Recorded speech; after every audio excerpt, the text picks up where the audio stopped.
Hello, hi. എൻ്റെ ഒരു favourite റെസിപ്പിയാണ് കേട്ടോ. നമുക്ക് കൊഞ്ച് റോസ്റ്റ് ഉണ്ടാക്കിയാലോ. അത് നിന്ന് കൊഞ്ച് വറുക്കാൻ വേണ്ടിയിട്ട് ഉപ്പ്, കുരുമുളക് പൊടി, മഞ്ഞൾപ്പൊടി, ഇഞ്ചി വെളുത്തുള്ളി ചതച്ചത് എല്ലാം കൂടി നന്നായിട്ടൊന്ന് മിക്സ് ചെയ്തിട്ട് നമുക്ക് കൊഞ്ച് ഇതിലേക്കിട്ടൊന്ന് പുരട്ടിയെടുക്കാം. എന്നിട്ട് ഒരു ഫ്രൈയിങ് പാനിലേക്ക് കുറച്ച് എണ്ണ ഒഴിച്ച് കൊടുക്കുക. അതിലേക്ക് നമുക്ക് ഈ വറുക്കാൻ വേണ്ടിയിട്ടുള്ള കൊഞ്ചെല്ലാം ഇട്ട് കൊടുക്കാം. എന്നിട്ട് ഒന്ന് ചെറുതായിട്ട് മുരിഞ്ഞ് വരുമ്പോഴത്തേക്കും പെരിഞ്ജീരകം ചതച്ചത് കൂടി ചേർത്ത് കൊടുക്കുക. ഒന്ന് മറിച്ചും തിരിച്ചിട്ട് എന്നിട്ട് ഒന്ന് മുരിച്ചെടുക്കാം. എന്നിട്ട് അത് വേറൊരു പാത്രത്തിലേക്ക് മാറ്റാം. അതേ ചട്ടിയിലേക്ക് തന്നെ നമുക്ക് ഉള്ളി വഴറ്റാനുള്ളത് കൂടി ചേർത്ത് കൊടുക്കാം. സവാളയും ഇഞ്ചി വെളുത്തുള്ളി പേസ്റ്റും കൂടി ഞാൻ ചേർത്ത് കൊടുക്കുന്നുണ്ട്.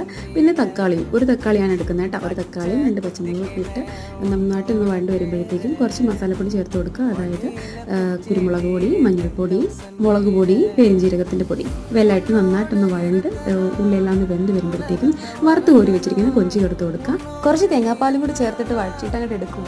എന്ത് രുചിയാണെന്നറിയാമോ? ഓക്കെ.